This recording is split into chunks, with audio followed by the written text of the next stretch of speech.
Hello and welcome to another SkaredCast battle report. Today, across this frozen wasteland, the forces of the Space Wolves face the Astra militarum and the Sisters of Battle. Let's dive into this scorched Earth mission.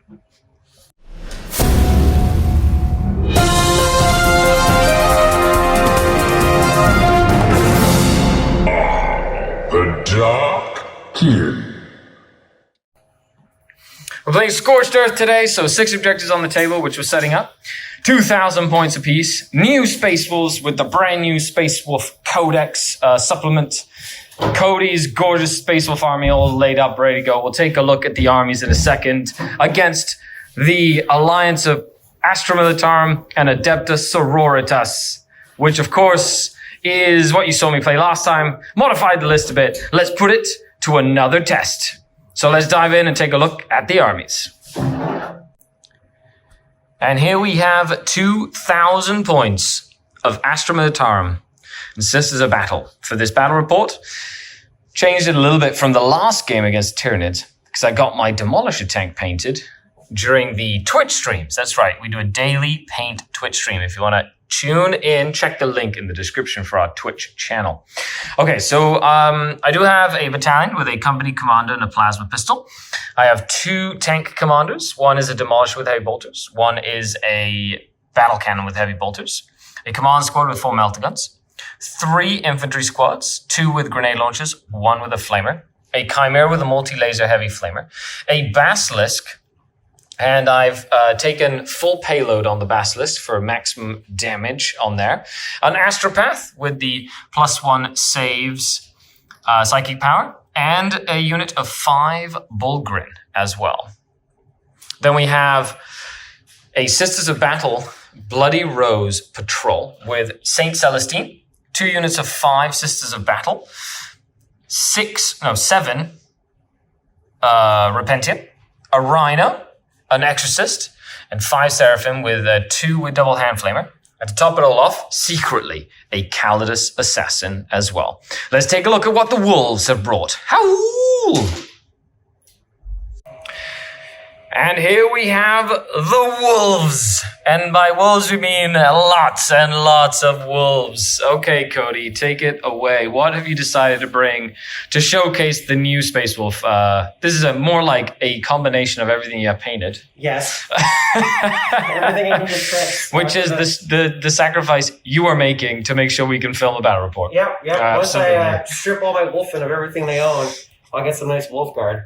So tell us what we're seeing, what we're looking at here, because it looks like a way bigger army than what the Imperials brought. It reminds me of 7th edition, because in 7th edition I used to bring hordes of Fenrisian wolves, just want to have them. So you've got a patrol and a battalion, so that opens up the extra fast attack slots to go 5, 5, and 15. In the patrol. This is the patrol right here with Bjorn. Yep. And he's got an assault cannon, super heavy bolter assault cannon. Yep.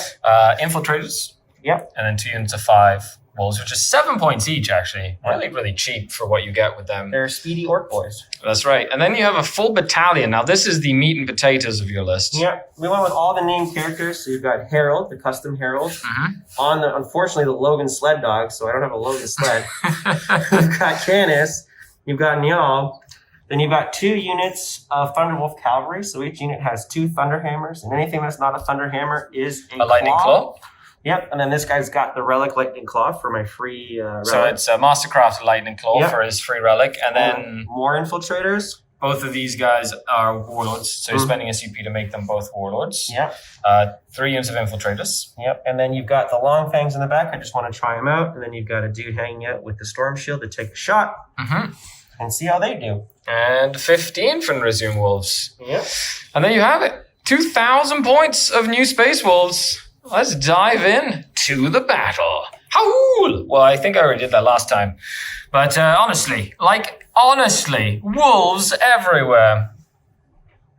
Here we are after deployment. I have decided to put Sisters, Bulgrin, Astropath, Repentia, Basilisk, Demolisher, Battle Cannon, 2 units of 10, 10 in a Chimera, Company Commander, Exorcist, and then I have in reserve the Calidus Assassin, Saint Celestine, the Seraphim, and I used a CP to outflank the 4 Melter Gun Command Squad. Cody has gone for Bjorn, Longfangs, big unit of 15, 1 unit of infiltrators, wolves with what's his face? Harold. Niall, 1, 2, 3 units of infiltrators, wolves with Canis, and 2 units of 5. Okay, so with that, we're gonna roll off. And I will go first. By the way, in terms of secondaries, the Wolves are practicing with their brand new secondary called Warrior Pride, which is cool. He's also gone for Bring It Down because I got lots of tanks, and he's gone for Engage on all fronts because he's going to go everywhere. I have picked While We Stand We Fight, so both of the Russes and the Exorcist tend to be my While We Stand We Fight targets. I have taken Engage on all fronts. And Scramblers. So we'll see how that goes. So with that, let's dive into the game. Good luck, Cody. Good luck. After my first turn movement, these sisters have moved back. The Bulgrin have sort of moved up. These sisters moved up as well. Cavalry can't go through walls and stuff. So just trying to use that to my advantage here. The Basilisk did move this way as well as the Exorcist. The Repentia. The Demolisher moved up within 24 of that unit. The Battle Cannon moved up as well. Then we have this Guardsman moved and advanced up to create a bit of a screen. This unit moved up as well. The Commander stayed close. The Exorcist moved out this way to kind of create some space. And then this guy advanced, actually got a huge advantage, was able to get over to get me engage on all fronts. And then, of course, it is Tallarn, so I can shoot weapons after advanced and stuff. So I can shoot heavy flamers and whatnot that way. Then again, they're probably going to die if Bjorn decides to run at me. So with that, let's dive into my Psychic phase and then shooting phase. Okay, turn 1 shooting for the guard. Actually, it wasn't that bad. Did kill, and by that bad I mean Cody's saves were terrible. So I did kill an entire unit of Thunderwolves. I made none. Because he made 0 Storm Shield saves. And the two Lehman Russes basically, and then the Basilisk to finish it off, but just killed all of them. Okay, and I killed a couple of these puppies, so now it's a 7 unit instead of a 15. I killed 2 of these guys here. Yep. So that's fine. So I get my Engage on all fronts. And I started my Scramblers with the Sisters of Battle over there. So moving on to turn numero and for the Space Wolves. And I know that it's pretty sparse, for the table, but we weren't bothered. We just decided to put a bunch of terrain up. So we are aware that it's not the amount of terrain that you'd normally put on a table. This is not meant to be an ultra competitive game. It's just to roll some dice. And here we are after turn 1 movement. He moved 17 inches with a 6-inch advance. Holy moly, is he fast. Thank goodness for screens. The Longfangs have sort of moved across that ruin. Bjorn has kind of come up. These puppies have advanced because they can advance and charge. They've moved up as well. Actually, we had... do you think the smart move would be for him to go here and try and charge these guys? You can if you want. It's up to you if you want to kill Guardsmen or you want to try deal with some Bulgrin. There are 4 up saves now? 2 up saves. 2 up saves. And then 4 up invul. 4 up invul, and then a bunch of attacks. And then they hurt, right? They do hurt. They do hurt. So they're pretty cool. Niall did cast -1 to hit on my Demolisher, so he's -1 hit, and he was just out of deny range. And then he didn't roll very hot for advances over here, so he did move them over the line to get engaged, and then they only moved 1 inch advance, so they didn't go too far, but he's sort of piling in, ready to come in hard at me into this objective next turn. Okay, so it means he didn't get close enough for me to then jump up with my Bulgrin and charge. So it kind of keeps them safe from close combat for now. Yep. So with that, moving into the shooting phase. Oh! End of the turn. Should have grenaded your tank. Yeah, he has 2 wounds. They're crack grenade. Well, roll to see if it would have mattered. Okay, 2. Roll to see if it would have mattered. It hits. Crack grenade is strength 6. Needs a 5. 5 up, yeah, because it is super. No. Oh. Okay, so it doesn't matter. All right. So what happened? They shot and put 6 wounds on this Lehman Russ. Then he charged and put 10 wounds on that Leman Russ, but did tie up this and the Leman Russ. But the Leman Russ is still alive. He took 1 wound on Overwatch because I did use defensive gunners, which is great. I had 1 guy left alive. So what he did is he shot the assault cannon here, and what I did is I killed the ones here and basically left the pocket of guardsmen here so that he couldn't charge both. He had to, and he was allowed to charge this one, so I could defensive gunners him to keep them alive, because now I can move up and get my scrambler, which is super important for me. And then over here, he charged into the Chimera, killed the Chimera Bjorn. I got the guys out, 1 died, and then what he did is he piled in with the dogs to try and hold them up for the turn. However, they got crazy lucky and killed 4 out of the 5 dogs that were left, because the Chimera had exploded and put 2 wounds on Bjorn, put 3 wounds on the Longfangs, and killed 2 puppies. So that was crazy. A Chimera and a bunch of guardsmen just doing I'm work. pretending that luck is not going horribly wrong for me. You know, that's how it works. So we're moving into I'm turn just ignoring it. number 2. Let's see how this continues as we move into the rest of the game. Although both of my Leman Russes are very, very highly damaged right now. End of my turn. Okay. End of my turn. End of my movement phase. They moved back. I basically moved Rhino and Leman Russ back. The aim is to try to kill him. He's got 6 wounds left. I totally grabbed that dice, I think. You did. So the Bulgarian moved up. They advanced to create like a wall here. You know, the Thunderbolts are going to be on me. There's nothing I can do. I kind of moved back them here. Just kind of consolidating my forces this way. He just moved back as well. So reroll 1s to hit for him. Reroll 1s to hit for the plasma pistol. First rank fire, second rank fire for the guardsman. This guardsman put my scramblers down in the midboard. The Repentium moved out and advanced 5 inches. They do have a CP to advance and charge, so I'm thinking of either Last Cannons or Bjorn, depending on what happens. I only have a 2 and a 3 for my Miracle dice, so we'll see what happens there. The Meltagun's outflanked here, trying to take on Bjorn, and then they advanced, which I was hoping to get enough to potentially contest that objective, but that's not the case. And Celestine did come down to add some support. And the Exorcist has moved across as well. Okay, so with that, let's dive into my shooting phase. And then psychic phase, he failed the +1 save again. That's 7 turns. 7 psychic phases that he's failed at. Okay, in 2 games. So, shooting phase. Okay, so end of the turn. I didn't kill him. The Bulgarian got interrupted, and 2 of them died, and then 1 took a wound, a mortal wound. I did kill the Longfangs with the Repentia, and the Exorcist and the Meltaguns took care of Bjorn, which was great. The Basilisk did shoot and kill 1 of these, so there are 2 left there. So other than that, because he charged, he has a fallback and charge aura, basically, which makes him very annoying against my text right now, because he's actually really cool. He does quite a bit of damage and whatnot, so that's pretty interesting. How does he interact with this? You can't end on it, but you can ignore it when you move. Basically. Can I ignore when I charge? Yeah, because it's less than 1 inch high, so anything that's less than or 1 inch or less high, you ignore it for movement purposes. Cool. Okay, so with that, shooting, I tried to shoot some of the wolves over here, didn't do anything here, but I have kept it to 10 to 10 primary points. So with that, we're moving into turn 2 for the wolves. End of turn 2 movement. So the wolves have moved and advanced up, basically. Wolves. He just kind of moved over this way. And with that, we move into the psychic phase with Niall, who advanced, sitting in the middle of everybody, ready to do super psychic powers. Yeah. And I'm feeling a little boxed in here, because this is a long game, being that it's only turn 2. The thing that makes them lose their Overwatch or whatever it is. Yeah, makes sense. Tempestus Hurricane or whatever. Yep. Murderous Hurricane. Cool. At least you won't have a -1 to hit them, because that's 2 CP for this turn, so that's good for me. End of the turn. So this is a battle died, everything charged, then move there 4 inch, 5 and 4 inch consolidate basically to get up, tied up the witches. Oh my goodness.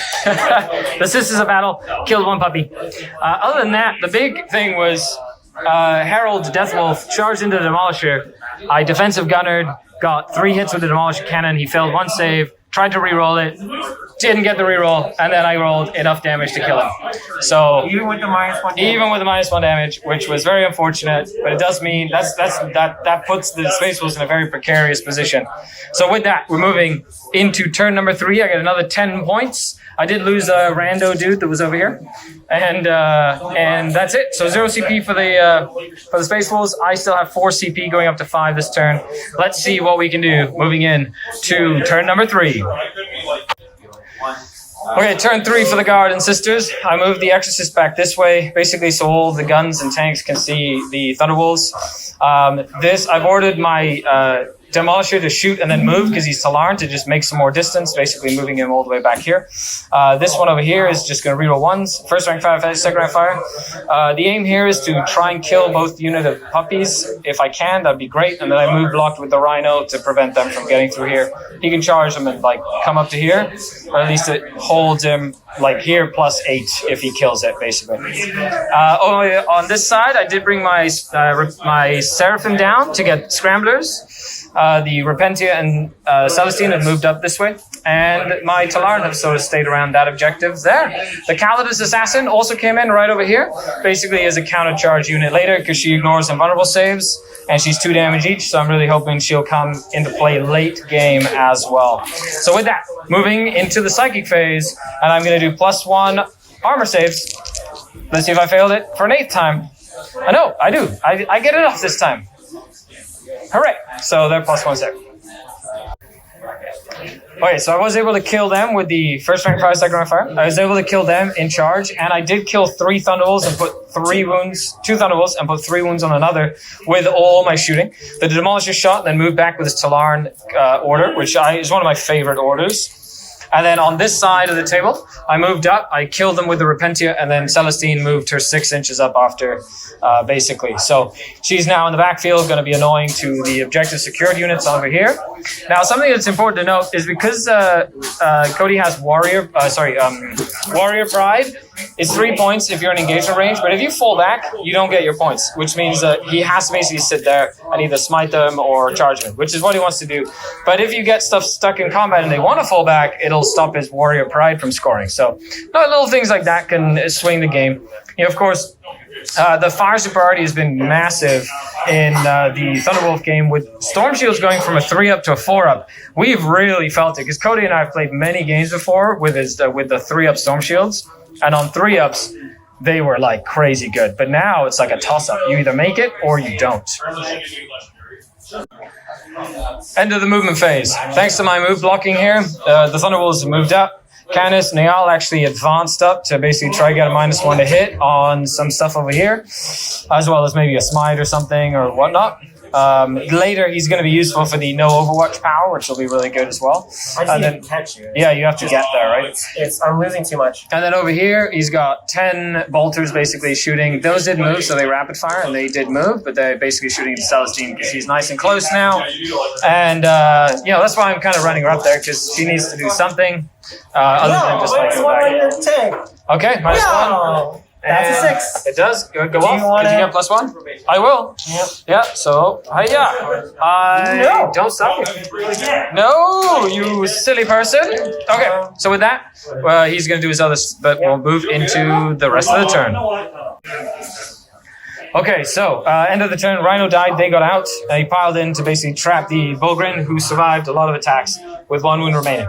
So he's trapped him, but I can try and get out with the no escape or desperate escape stratagem. The Celestine has taken 3 damage from all of the bolter shots, and with that, we're moving into turn number 4 for the Astra, Militarum, and the Sisters of Battle. Okay, so they've moved around to create a circle.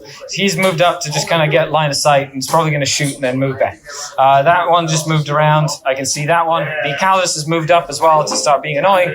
I did use the 2 CP to fall back. Surrounded, he didn't die, which is good.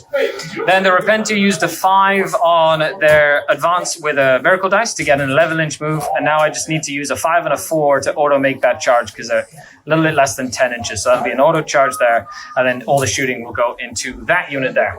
They essentially try and take him off the primary points, and of course shoot over here. So let's dive into the shooting phase. The Seraphim just went onto that objective, and then this unit moved up and advanced, and the Exorcist moved up as well. Okie dokie. So I did put 2 wounds on Canis. So what happened in the shooting? I was able to kill one puppy with the neural shredder, and then she failed her charge. Sad. Everything else is just kind of moved back. I used the Tallarn move after shooting again to move my tanks back, as well as the Exorcist and everything that I showed you. This over here went as expected, and all my shooting went to here. Now the plan was to take both of the objectives off, so we'd only get 5 points for primary to solidify primary. However, he was able to pile in and consolidate, heroic intervene, because he does it for free and he can do it for 0 CP, into the Bullgrin, and then he was able to use his 4-inch, because he's closer to this than that, to get within 3 inches of the objective again. So he gets his 10 points, which is really good for him getting that primary as well. So fantastic play to get back into the primary game. And of course, you've got Mr. Canis coming down, who has 4 wounds remaining. Yep. 4 wounds remaining, because my Bullgrin did take 2 wounds off of him with his brute shield slab thing. Okay, with that, diving into the end of the game, me sending waves and waves to just block the movement of the Space Wolves. And the Space Wolves just basically using their speed. Like, he was literally there last turn. Like, look at that speed. That's crazy. Okay, on to turn number 4 for the Wolves. Okay, so middle of the turn, they moved up, shot in, did nothing. Niall went on that objective. They advanced up. He did kill one with a mortal wound from Smite. Canis is charged in, basically just trying to kill Celestine and that part of the table. So let's see what happens as we move into combat of turn 4. So Canis is actually charged into here, and after discussing it, Cody, we decided to just turn that back because he needs engage on all fronts, so he's going to move up this way. So basically gives him some engaged points. So he's just going to charge and try and make it around here, basically tie up stuff here, and stay away from my Calidus, basically. Stay away. Stay away. Stay away. Okay, so end of the turn. They did kill the sisters and then used an 8-inch pile-in, basically, to touch my tank. But the guardsman that he had to engage put 2 wounds on one of his underwolves. Sake, 2 wounds, 2 ones for saves. Good job. And then Canis just murdered all those Repentia. That wasn't even a contest. So with that, I lost 10 points because I hold, and he holds 3. If he would have tied me up, there's a chance that I would have contested that objective, and then I would have got 15, which would have maxed me out. What I was trying to do. Anyway, so let's dive into the turn 5, the end of the game. Leave a comment down below. Let us know what you think is going to happen.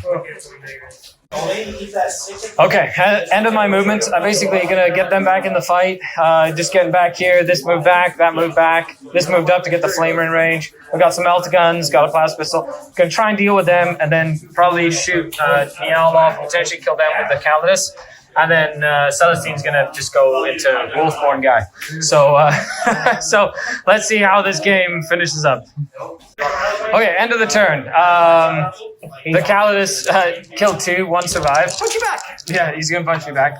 She did 3 wounds out of 4 with her flamer, then killed Canis. T4 on this assassin. Okay, so then over here, I only killed 1. It took me my entire shooting phase to do 1 wound.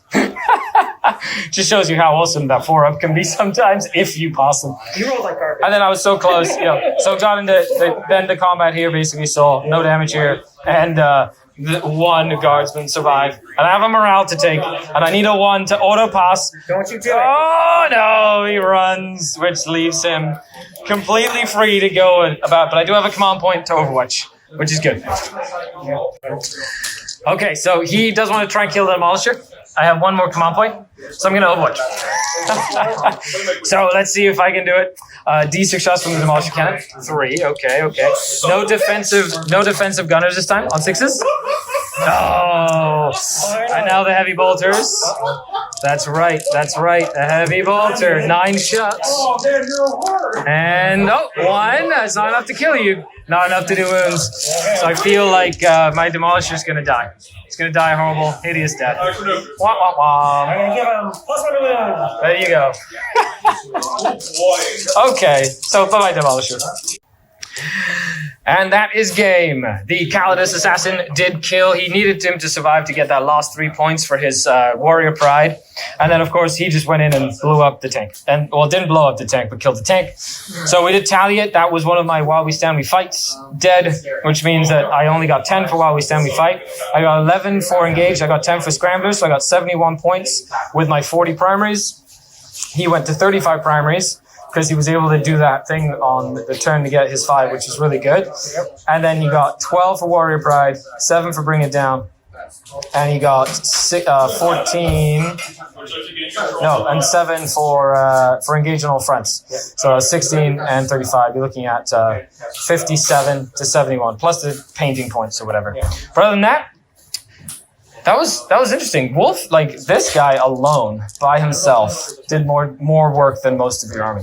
Imagine if your Thunderbolts would have actually made my lines, my whole army dies. Yep. It's a game of the 4-up save. It's a game of the 4-up save. Okay, so if you were to tell folks about the Space Wolves, what do you like and dislike? Yeah, I know it wasn't an optimized list, but what did you like / what did you notice playing new stratagems and new rules, that sort of thing? Me? Yeah. I missed the 4-up explodes for my character, but the +1 to wound strategy was quite good. The ability of these guys to just move up the field so fast. It's amazing. That advance and charge on them is great. It's really strong. Yeah. In general, I lost that game in the deployment, because that was a mistake. Yeah, you should have just put them right in the middle there and kind of moved up at me. Yep. In terms of, it's interesting because they're very much, the heroes aren't as strong as they used to be, but they're kind of cool. Yep. And they're cheaper. Yep. So I gotta get a couple more games in before I figure out exactly what I like. Yeah. But I really like the psychic powers. Oh, they're Those got good. much better. Yeah, the psychic And powers they're are 6s great. instead of like 8s and 9s, which is great.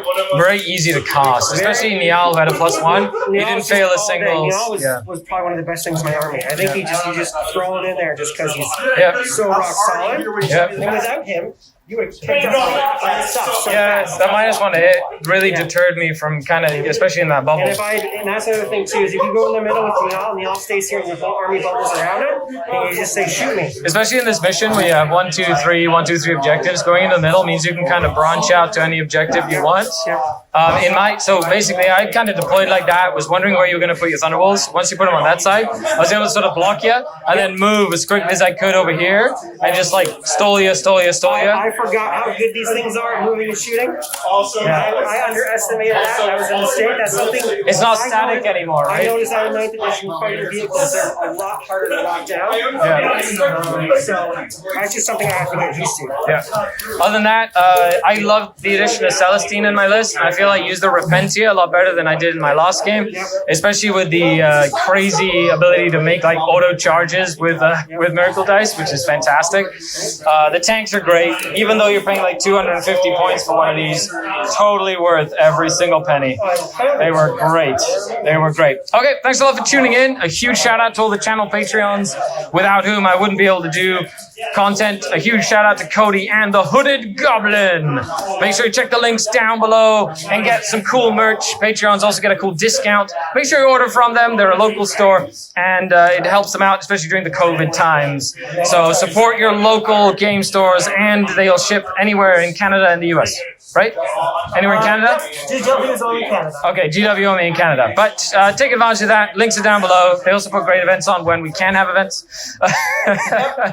And they were doing their job. yeah, they were just holding an objective. They're just sitting right there. Okay, that's it. I'm Skari, your grateful host, signing off until next time. And here I say, Celestine. I wish I had some strategy. Yeah, exactly. Punch her back. Bye.